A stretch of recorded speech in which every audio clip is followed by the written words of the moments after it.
Atasi pelanggaran tanpa hapus video. Nah, banyak banget kan mau monet ataupun belum monet akun kamu. Skill ini penting banget buat kalian tahu ya.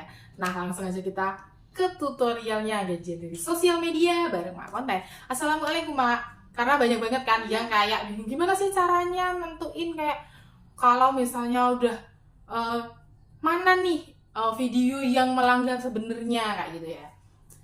Terus kan banyak banget kalau emak-emak itu biasanya pastinya bakalan kayak sayang banget kalau view-nya udah banyak. Nah, ada dua opsi ya, antara dihapus sama dinonaktifkan in-stream-nya. Itu yang udah monet. Kalau yang belum monet, teman-teman bisa nih pilah-pilah dulu. Jadi yakin nih kalau yang dihapus nantinya itu adalah konten yang melanggar. Nah, pertama nih ya, teman-teman pilih aja, masuk aja ke misalnya nih aku dapat notif kayak gini ya, tanpa aku nggak pengen nih ini dihapus karena jadi ini namanya itu kayak pembatasan monetisasi ya, dimana ada satu konten atau beberapa konten. Nah, dan di sini yang tidak kayak kan nggak tahu nih yang mana nih yang melanggar kayak gitu ya.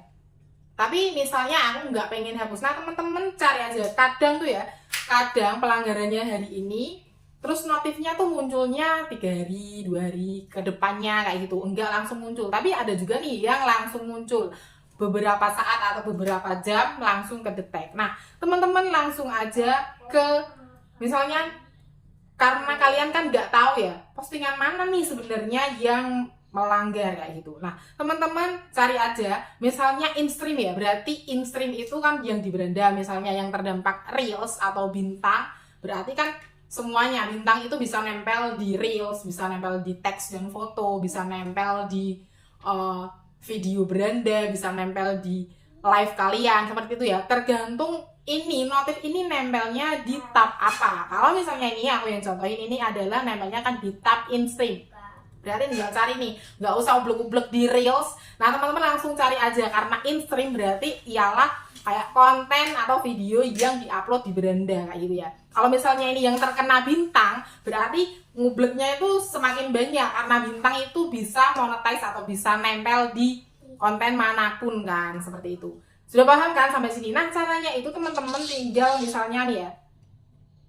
Ini misalnya aku ada konten, lalu teman-teman klik aja.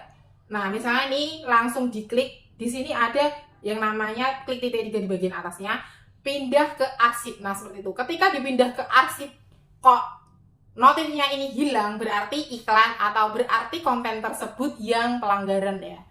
Misalnya nih, kok belum hilang? Nah, teman-teman turun lagi kayak gitu. Teman-teman pokoknya turun terus sampai misalnya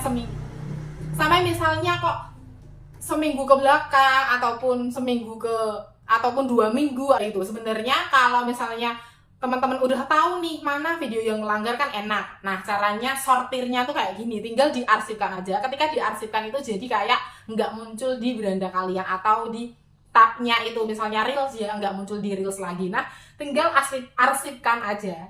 Nanti kalau misalnya teman-teman misalnya nih udah hilang ya, karena ini aku langsung ketemu kan, langsung ketemu kalau konten ini melanggar. Nah, teman-teman tinggal hapus aja. Caranya itu. Nah, itu kalau mau dihapus. Karena kalau aku pribadi ya, selama itu kan masih kayak kontennya doang yang melanggar. Kayak melanggar kebijakan alias enggak bisa dimonetisasi. Tapi nih ya, konten itu misalnya nih ada orang memakai musik ya. Memakai musik kan nanti viral, belum tentu dia ada dolarnya dong.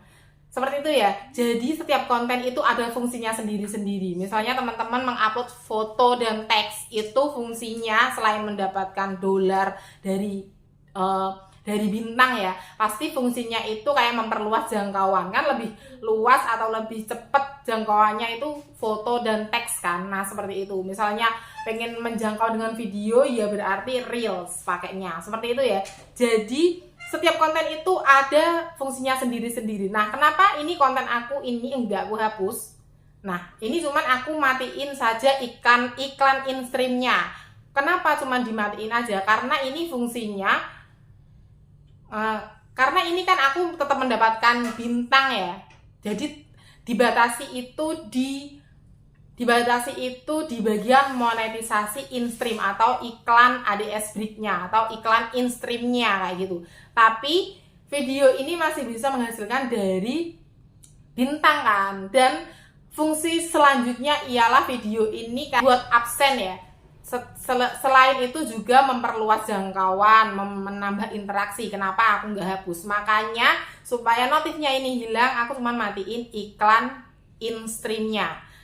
Klik aja insight-nya. Nah, di sini ada insight dan iklan ya. Insight dan iklan. Nah, lalu teman-teman cari aja. Nah, ini pendapatan, lalu matikan, tinggal dibikin abu-abu ya. Dimatikan iklan in-stream-nya. Nah, yang dimatikan itu ialah konten yang ini doang. Kalau teman-teman matiinnya dengan cara seperti itu ya. Jadi walaupun ini misalnya nih dolarnya tetap 00, bukan berarti ini tidak ada fungsinya kalau di akun aku. Karena begini, misalnya nih ya, orang yang konsisten mengupload setiap hari, akunnya itu lebih berkembang atau lebih bagus ya.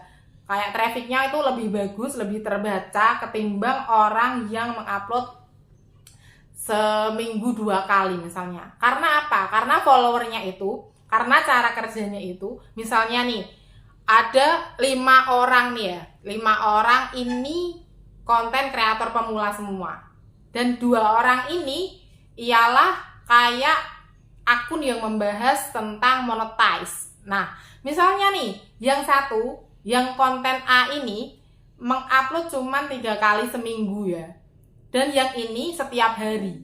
Dan misalnya nih, semua orang ini follow ini, 5-5-nya follow 2 orang ini.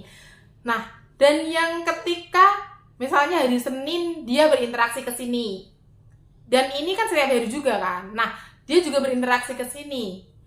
Lalu hari Selasa dia nggak upload, tapi orang-orang ini kan berinteraksi ke sini kan. Nah, ketika orang-orang lebih dominan atau lebih banyak berinteraksi ke sini, maka kontennya ini ketika dia misalnya hari Rabu mengupload kontennya ini bisa aja enggak ditampilin ke sini. Karena dinilai apa? Karena dinilai orang-orang ini lebih tertarik pada akun yang ini karena sering nongkrong di sini, juga sering like di sini, kayak sering berinteraksi di sini kayak gitu. Kayak metriknya tuh jadi kayak di sini kan kekurangan metrik kayak gitu ya. Jadi kayak lebih condongnya ke akun yang ini. Jadi ketika akun ini mengupload konten, bisa jadi enggak diimpresikan ke sini lagi karena ini dinilai lebih suka nih sama akun yang ini, seperti itu. Kenapa? Nah, itu kenapa seorang konten kreator itu harus konsisten, ialah kayak stabil ya. Lebih baik mengupload 1 kali 1 hari ketimbang 4 kali sekarang dan besoknya enggak. Seperti itu ya. Dan untuk apa sih yang selanjutnya aku bakalan bahas di video berikutnya deh.